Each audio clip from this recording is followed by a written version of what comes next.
Head over to, I know Jabu Zwane is quite excited to chat to us. So, he has a lot of motivation and inspiration to share with us on this Monday. Jabu Zwane, right off to you right now. Good evening. Welcome to Monday Motivation. Yes, thank you so much, guys, for this important discussions that you're having about the state of our country. And I think your discussion tonight actually lines up very well with what I want to speak about tonight, which is about the importance of building a good name. The importance of building a good name.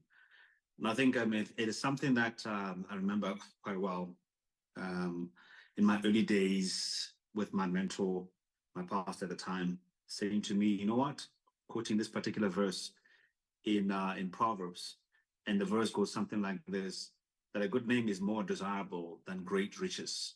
It is more to be esteemed than silver and gold. And at the time when I was still young, I didn't really quite understand what that meant. It wasn't until I was a bit older that I began to understand how important your name is. Like when your name is being mentioned, what comes to mind?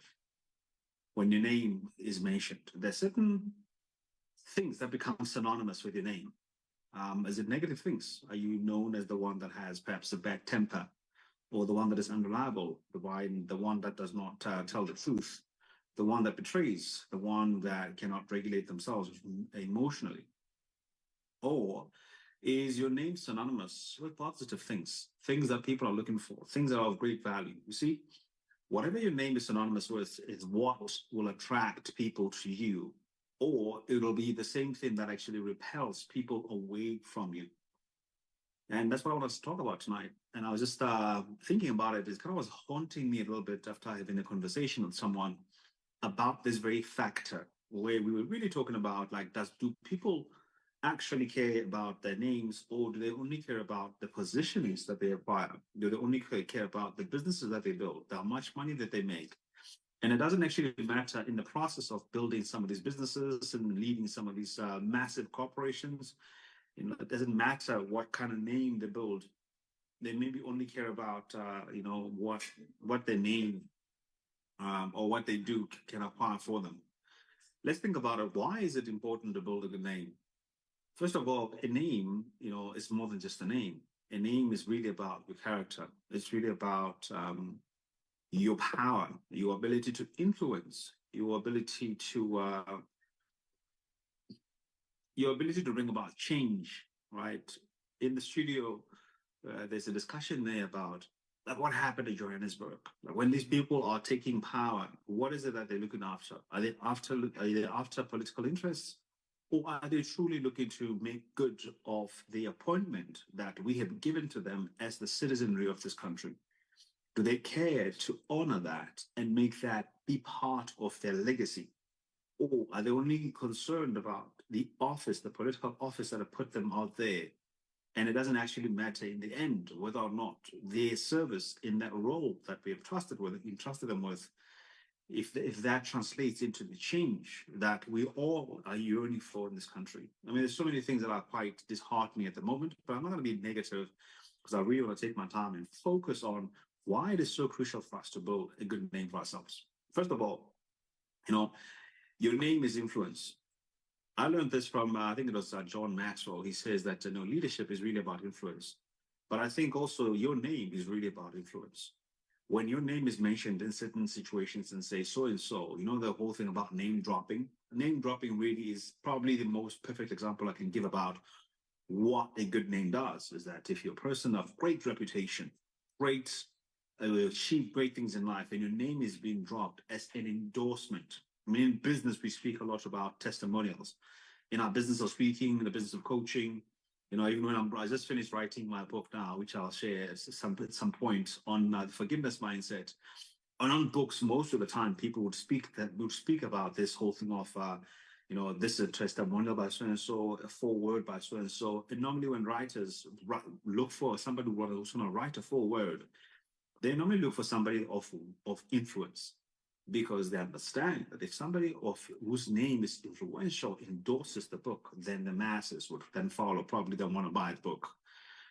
So a good name starts with that. It starts with influence because a good name is the foundation of building your influence, or rather, building your influence also is a foundation of building a good name. So people are drawn to you, to the individuals that they trust, that they admire, that they aspire to be like, that inspire them to do more, that have overcome incredible things in life and not necessarily capitulated to the pressures, became criminals, but somehow were able to overcome the hardest of situations. And you think about it this way, you know, in this space of speaking, in this space of professional speaking, I get a lot of approaches. People would say to me, "Can you please help me bring my story out? Can you please help me to, get work as a speaker and that and that?" And I'll say, "Why?" And they'll say, "Because I've got a good story to tell." And I'll say, "But why? Why is it a good story?" If it's a story just about, let's say, suffering and all of that, many people in this country have suffered. So, what specifically about your story is of great value? What have you done with your story? What have you done with your background, with your poor background, with your poverty, with your background of trauma? What lessons can people, what kind of value, in other words, have you created out of your suffering? Is it just a story that is, interesting for the sake of interesting, or is it really a good story that people are interested in? So, a good name also, it really is about opportunities. If you have a good name, opportunities do tend to come to you. I remember the other day I was listening to Vusi Tembeba speaking about the way he's at right now in his business, and he says he finds himself having to say no more now than he ever has, and that actually a yes is very hard to come by. And a yes is very hard to come by because of the commitments that he has made to the business. And I must say also, as far as this resonates quite a bit with me, where I realize at this particular point, because of what I've chosen to stand for, because of the way that I chose to show up in the world, there are a lot more things I'm going to have to say no to because of the things that I have to say yes to, the things I'm going to make space to say yes to. But if you have a good name, those opportunities come your way and you're able to say yes and you're able to say no. And it's also about legacy. And legacy is really about a name that transcends your time here on earth. Like it goes beyond your time here on earth. Once you're gone, what are people going to say about you? Here are some other ways. And I've got this very simple acronym actually lining up with our show Prime Live, and it is PRIME, PRIME. This acronym, the first thing is that, and a building good name is that, be purpose driven. And purpose driven is that know what you're called here to do. Everything starts with understanding what is your why. Right? You've heard that talk quite a few times by Simon Sinek about start with a why. What is your why? What is your purpose for doing the things that you're doing? If you don't have a purpose, you'll find that you have nowhere to go, because the purpose determines your destination, and because of where you're going, then there's certain places that you'll never agree to. There's something that I once said that says something like this: that people who are going nowhere most of the time want you to go nowhere with them because they just need company. But when you are going somewhere, you don't even need company because your purpose drives and fuels your passion. And of course, you appreciate people being there with you, but it doesn't become a prerequisite that you be there with other people. And so have a purpose, because a purpose will give value to your knowledge. It'll give value to your experiences. It'll give value even to your story. No matter how terrible your story is. At some point, I realized that, because of all the hardships that I've gone through, all the healing all the hurt that I've gone through, my purpose in life is to heal, transform, restore, and grow. So as I heal, I'm healing others. As I transform others, I'm also getting transformed. As I restore others in terms of identity, I get restored. And as I continue to help others to grow, I grow in the process. And so anything and everything that I do, if it does not achieve those four goals, which I believe are my purpose, I don't necessarily, have too much affinity to it. So prime, the purpose, the R is about reliability. And reliability is really about consistency. Consistency, as I've shared many times, is that it is the strongest link in the chain of success. And that is your ability to reach and achieve a certain quality of work, quality of performance, a certain level of reliability, dependability, that can people rely on you. When you make a commitment to a particular thing, will you be able to come through? Or are you somebody that's quickly changes their mind does not really matter how important what they're committed to is, and you can just change it in your moment based on your instinct or whatever the case might be. Reliability is crucial. So showing up and delivering on your promises and makes you people then to be count on you, depend on you, and trust you. And remember, as we said before, there's a saying that says that people, for example, like to do business with people that they like, trust, and respect. And so when you are reliable and you have you're dependable, then people tend to respect you and they tend to like you. The third point is pride, which is integrity. And integrity is about sticking to your values. It is important to have values because your value systems will determine your order of priority. What are the things that you prioritize? What are the things that you put in the back? All right. And then it's really also about, doing the right thing. Like, what is the framework of you doing the right thing? What is your framework of what truth is? What is the framework of what is right? What is the framework of what is character for you? Because character, integrity is part of that. It's part of your character. It's your principles, which is your inner constitution. What sort of laws govern you when you're dealing with people?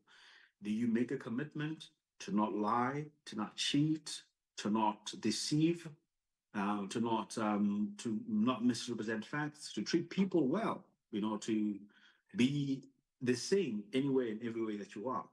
Or are you the kind of person that moves between opinions and then to this crowd, you're this way, to that crowd, you're this way, to these people who speak in this way?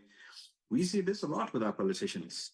We see this a lot in leadership these days, where people are like chameleons, and so it depends on who's in front of them, and then they'll say this, and when they're in front of these people, they will say that.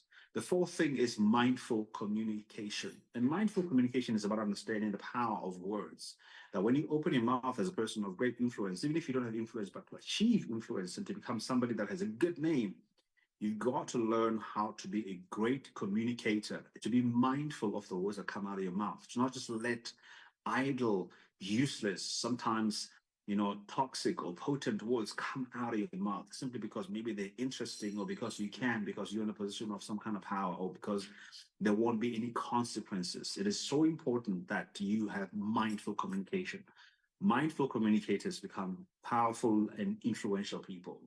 They become people that we rely on for information, for knowledge, because we understand that there is a certain level of intellectual commitment that they make towards how they think and also how they show up.